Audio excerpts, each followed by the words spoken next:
అయితే మెడికేషన్ తీసుకున్న తర్వాత కానీ, లేకపోతే ఆపరేషన్ జరిగిన తర్వాత గానీ, అప్పటికి తగ్గిపోయినట్టు అనిపించినా, మళ్ళీ వాళ్ళ లైఫ్ స్టైల్‌ని బట్టి, వాళ్ళు తినే ఆహారాన్ని బట్టి, ఫ్యూచర్‌లో ఈ ప్రాబ్లమ్ అనేది మళ్ళీ రిపీట్ అయ్యే ఛాన్సెస్ ఉంటాయా? చాలా తక్కువండి. మనకి ఒకసారి ఆపరేషన్ అయిన తర్వాత రికరెన్స్ అనేది 1-5%. సో, అది కూడా అంటే ఇంప్రాపర్ టెక్నిక్ లేకపోతే సర్జరీ ఫెయిల్యూర్ ఇవన్నీ చాలా తక్కువుంటాయి. యూజువల్‌గా ఒకసారి క్లియర్ అయితే వాళ్ళు లైఫ్ లాంగ్ మళ్ళీ రాకపోవచ్చు. కానీ లైఫ్ స్టైల్ అండ్ డైట్ అనేది నాట్ ఓన్లీ ఫర్ పైల్స్ అండి. సో, ఓవరాల్‌గా వెల్ బీయింగ్ ఉండాలంటే మనం ఇవన్నీ తగు జాగ్రత్తలు తీసుకుంటే మంచిది. అండ్ డాక్టర్ ఇప్పుడున్న లైఫ్ స్టైల్‌ని బట్టి చూస్తే ఏజ్‌తో సంబంధం లేకుండా అంటే ఒకప్పుడు పెద్దవాళ్ళకి మాత్రం వచ్చే హెల్త్ ఇష్యూస్ ఇప్పుడు చిన్న పిల్లల్లో కూడా చూస్తున్నాం. సో, ఈ పైల్స్‌కి సంబంధించి కూడా అట్లాంటి ప్రాబ్లమ్ వచ్చే అవకాశం ఏదైనా ఉందంటారా? యాహ్! సో, అదేనండి ఇప్పుడు because of western western diet ఇప్పుడు జంక్స్ ఎక్కువ తింటున్నారు. ఫాస్ట్ ఫుడ్స్ ఎక్కువ తింటున్నారు. అండ్ చిన్న పిల్లల దగ్గర నుంచి అసలు వాళ్ళు ఎక్కువ రిఫైన్డ్ షుగర్సు లేకపోతే ఇలా ఎక్కువ తీసుకుంటున్నారు. సో, హోల్ గ్రెయిన్స్ కానీ, ఫ్రూట్స్ కానీ, వాటర్ కానీ ఇవేం తీసుకోవట్లా. సో, ఒకప్పుడు పెద్ద వయసులో చూసేవాళ్ళు. ఇప్పుడు చిన్న పిల్లల్లో కూడా ఎక్కువ చూస్తున్నాం. సో, ఈ ప్రాబ్లమ్స్ రాకుండా ఉండాలంటే పేరెంట్స్ కొంచెం ఎడ్యుకేట్ అయ్యి ఉండాలి. అండ్ పిల్లలకి వాళ్ళు రోల్ మోడల్‌గా ఉండి ఏం తినాలి, ఏం చేయాలి అనేది వాళ్ళకి కొంచెం నేర్పిస్తే మనకి ప్రాబ్లమ్స్ అనేవి చిన్న పిల్లల వీటి నుంచే రాకుండా చూసుకోవచ్చు మనం.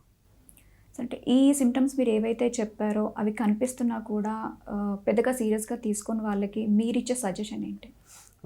సో, ఇది పైల్స్ అనేది ఆహ్, ఆహ్, పైల్స్ ప్రాబ్లమ్ ఉంది అంటే ఖచ్చితంగా ఒక 95% మీకు కాన్‌స్టిపేషన్ ప్రాబ్లమ్ ఉన్నోళ్ళకే ఈ పైల్స్ అనేది ఎక్కువ చూస్తూ ఉంటాం. సో, ఈ పైల్స్ ప్రాబ్లమ్ ఉంది కాబట్టి ఈ పైల్స్ అనేది కాన్‌స్టిపేషన్‌తో వస్తది కాబట్టి కాన్‌స్టిపేషన్ అనేది ఫస్టు మనం రూట్ కాజ్‌గా అనుకొని దాన్ని ట్రీట్మెంట్ అనేది తీసుకోవాలి. అండ్ ఏజ్‌ని బట్టి పైల్స్ కదా అని చెప్పేసి ప్రతిసారి బ్లీడింగ్ అయినప్పుడు అది పైల్స్ ప్రాబ్లమే కదా అని నెగ్లెక్ట్ చేయడానికి లేదు.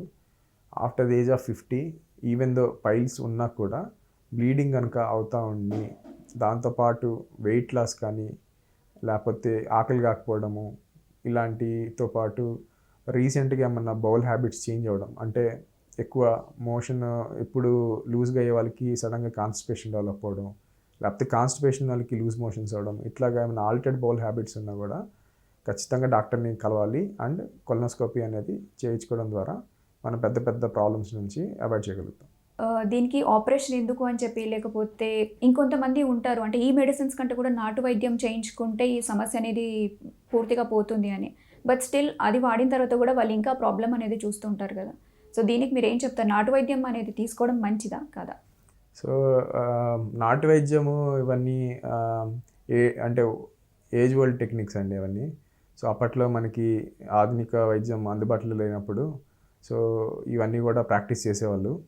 సో, ఈ నాటు వైద్యం వల్ల చాలా ఇబ్బందులు కూడా ఉన్నాయండి. ఎందుకు అంటే వాళ్ళు ప్రాపర్‌గా ట్రైన్ అయ్యి ఉండరు ఫస్ట్ థింగ్. అండ్ ఈ నాటు వైద్యము ఆహ్, వాళ్ళు చేసేవాళ్ళు ప్రాపర్ స్టెరిలైజేషన్ టెక్నిక్స్ కానీ, లేకపోతే వాళ్ళు ఇంప్రాపర్‌గా చేయడం వల్ల పేషెంట్‌కి బెనిఫిట్ కంటే కూడా చాలా ప్రాబ్లమ్స్ అనేది మేము అక్కడికి ఎళ్లి ట్రీట్మెంట్ తీసుకొని మళ్ళీ మా దగ్గరికి వచ్చిన వాళ్ళని చూస్తూ ఉంటాం.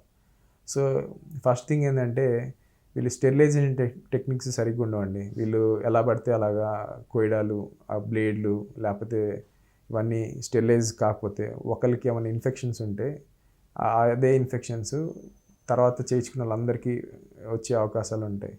రెండోది ఆ స్టెరిలైజేషన్ సరిగ్గా లేకపోతే సెప్టిక్ అయ్యే ప్రమాదం ఉంటది. అండ్ పుండు చీము పట్టడం గానీ, లేకపోతే పుండులో హీల్ కాకపోవడము, ఇంకా ఉండాల్సిన ప్రాబ్లమ్ అంతకుముందు కంటే ఎక్కువ అవ్వడము, ఇలాంటి చాలా ప్రాబ్లమ్స్ అనేది చూస్తూ ఉంటాం. నా ఉద్దేశం ప్రకారం మనం ఇలాంటి నాటు వైద్యాలకి ఎళ్ళకపోతేనే మంచిదని నా ఉద్దేశం. అదే డాక్టర్ ఇది వంశపారంపర్యంగా రావడానికి ఖచ్చితంగా ఛాన్సెస్ ఉన్నాయంటారా? లేకపోతే డిపెండ్స్ అది వాళ్ళ వంశపారంపర్యంగా అనేది ఛాన్సెస్ ఉన్నాయండి. సో, ఇప్పుడు 100లో ఒక 2%గా చెప్పుకోవచ్చు. 1-2%గా వంశపారంపర్యంగా వచ్చే ఛాన్సెస్ ఉన్నాయి. సో, కొంతమందికుంటది. సార్ మా ఫాదర్‌కుంది, మా తాతకుంది, మా గ్రాండ్ ఫాదర్‌కుంది అని చెప్తా ఉంటారు. ప్రాబబ్లీ వాళ్ళకి కాన్‌స్టిపేషన్ అనే ప్రాబ్లమ్ లేకపోయినా, లేకపోతే వాళ్ళకి కడుపులో నీళ్ళు లేకపోతే గడ్డలు లేకపోయినా, లేకపోతే వాళ్ళు యాక్టివ్‌గా ఉన్నా కూడా ఈవెన్ దో వాళ్ళు అన్ని లైఫ్ స్టైల్ కానీ డైట్ కానీ కూడా కరెక్ట్గా తీసుకుంటున్నా కూడా వాళ్ళలో వంశపారంపర్యం అనే కారణం వల్ల కూడా డెవలప్ అవ్వచ్చు. Thank you so much doctor. అంటే పైల్స్కి సంబంధించిన చికిత్సలు ఎలా ఉంటాయి, ఒకవేళ ఆపరేషన్ చేయించుకున్న తర్వాత ఎలా ఉంటుంది, మన లైఫ్ స్టైల్ ఎలా ఉండాలి అండ్ దానికి సంబంధించిన హెల్దీ డైట్ గురించి కూడా చాలా చక్కగా చెప్పినందుకు thank you so much. Right. నమస్తే. సో చూసారు కదా, ఇది ఈరోజు అందరికీ ఆరోగ్యం కార్యక్రమం. మరొక ఎపిసోడ్తో మళ్ళీ కలుద్దాం.